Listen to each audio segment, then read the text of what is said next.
नमस्कार, आप देख रहे हैं UK24 और मैं हूं आपके साथ नवाब चौधरी। उत्तराखंड के मुख्यमंत्री पुष्कर सिंह धामी के एक बयान की खूब चर्चा हो रही है और वो बयान है लैंड जिहाद को लेकर। साथ ही उन्होंने एक धर्म विशेष की बढ़ती आबादी को लेकर भी बयान दिया है। खैर, उत्तराखंड में जल्द ही चुनाव है और प्रदेश के मुखिया पर दारोमदार है, तो अब ऐसे बयान आना कोई नई बात नहीं है। आज हम भाजपा की दोहरी नीति की भी विस्तार से पोल खोलेंगे। हमारी इस रिपोर्ट को अंत तक जरूर देखिए। देश भर में भारतीय जनता पार्टी मुस्लिम समाज को साधने का प्रयास कर रही है। पसमानदा मुस्लिम को लेकर लगातार अभियान भी चलाया जा रहा है। अब एक खबर और हम आपको बताते हैं। मुस्लिम समाज और भाजपा का हमेशा ही 36 का आंकड़ा रहा है। दैनिक जागरण अखबार में 7 अप्रैल को एक खबर छपी थी। छपी खबर के मुताबिक भाजपा नेता मुस्लिम वोटर्स को साधने के लिए दरगाहों पर जाएंगे, वहां पर कव्वाली भी जगाएंगे, केंद्र की नरेंद्र मोदी सरकार की योजनाओं को भी गिनाएंगे। ये बताया जाएगा कि सरकार द्वारा उनके साथ कोई भेदभाव नहीं किया जा रहा है। विशेषज्ञों का मानना है कि साल 2024 में लोकसभा चुनाव है और भाजपा हर कोशिश में मुस्लिम वोटर्स को साधना चाहती है, लेकिन उत्तराखंड में मामला इसके बिल्कुल उलट है। एक तरफ जहां पूरे देश में दरगाहों और मज़ारों पर भाजपा जाएगी, तो वहीं उत्तराखंड में मुख्यमंत्री पुष्कर सिंह धामी ने मज़ारों को तोड़ने की बात कही है।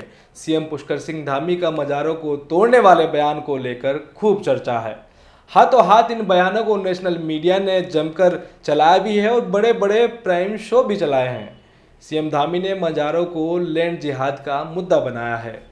इसमें कोई संदेह की बात नहीं है कि अवैध मज़ार अगर बनाई जाती है तो उसको ज़रूर हटाना चाहिए, लेकिन ये मज़ारें आज नहीं बनी।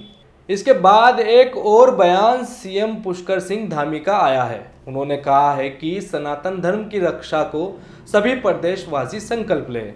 एकदम से धार्मिक बयानबाजी मुख्यमंत्री द्वारा करना ये कोई आम बात नहीं है। एक एक करके हम इसके पीछे की छुपी इनसाइड स्टोरी आपको बताएंगे। दरअसल 23 मार्च को मुख्यमंत्री पुष्कर सिंह धामी को दूसरे कार्यकाल का 1 साल पूरा हो गया था। 1 साल के कार्यकाल में सरकार कई बड़े काम करने के दावे कर रही है।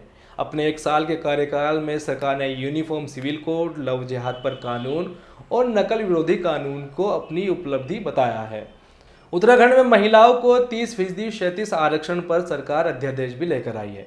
इसके इतर आप चाहे कितनी भी कोशिश कर ले, सरकार की कोई भी बड़ी उपलब्धि 1 साल में देखने को नहीं मिलती है। धामी सरकार की उपलब्धि कम और उनके दामन पर दाग ज़्यादा है। सबसे बड़ा दाग उत्तराखंड में हुए भर्ती घोटालों के हैं। उत्तराखंड में लगातार हुए भर्ती घोटालों से प्रदेश का युवा काफ़ी नाराज है। इसकी एक बानगी बेरोजगारों के आंदोलन में देखने को मिली है। लगभग 10 लाख बेरोजगार उत्तराखंड में रजिस्टर्ड हैं। भर्ती घोटालों के बाद बेरोजगारों के ऊपर लाठीचार्ज से प्रदेश में सरकार का संदेश गलत गया है, जिसकी भरपाई अभी तक नहीं हो पाई है।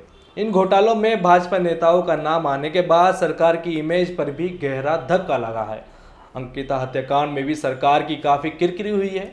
अंकिता हत्याकांड में सिस्टम की बड़ी लापरवाही भी सामने आई थी। प्रदेश के लोगों में अंकिता के मामले में आक्रोश देखने को मिला था। उत्तराखंड में पलायन, शिक्षा, स्वास्थ्य और सड़कों पर 1 साल में कोई काम इस स्तर पर नहीं हुआ जिससे सरकार की पॉजिटिव इमेज पब्लिक में जाए। उल्टा उत्तराखंड में पलायन की समस्या और बढ़ गई है। अब असली खेल मुख्यमंत्री पुष्कर सिंह धामी के दिल्ली दौरे के बाद हुआ है। दरअसल हो सकता है कि दिल्ली में धाकड़ धामी के रिपोर्ट कार्ड पर केंद्रीय नेताओं से चर्चा हुई हो और परफॉर्मेंस रिपोर्ट के हिसाब से कम नंबर दिए गए हो, क्योंकि सबसे बड़ी चुनौती उत्तराखंड में सरकार के लिए 2024 के लोकसभा चुनाव में अच्छा प्रदर्शन करना है। इससे पहले पूर्व मुख्यमंत्री त्रिवेंद्र सिंह रावत के कार्यकाल में 5 सीटें भाजपा की झोली में गई थी, लेकिन इस बार उत्तराखंड में माहौल सरकार के खिलाफ बनता हुआ दिखाई दे रहा है, जिस वजह से धाकड़ धामी के धार्मिक बयान संयोग नहीं एक प्रयोग माना जा रहा है। पुष्कर सिंह धामी को आगे कर इस बार केंद्र सरकार बड़े ही सेफ तरीके से खेलने की कोशिश कर रही है। सरकार का मकसद धार्मिक बयानबाजी कर लोगों का ध्यान भटकाना है। अगर 2024 लोकसभा चुनाव में भाजपा के खातों में 5 सीटें नहीं जाती तो सीएम धामी की कुर्सी पर काफ़ी प्रभाव पड़ सकता है। आपको ये रिपोर्ट कैसी लगी हमें कमेंट कर ज़रूर बताएं।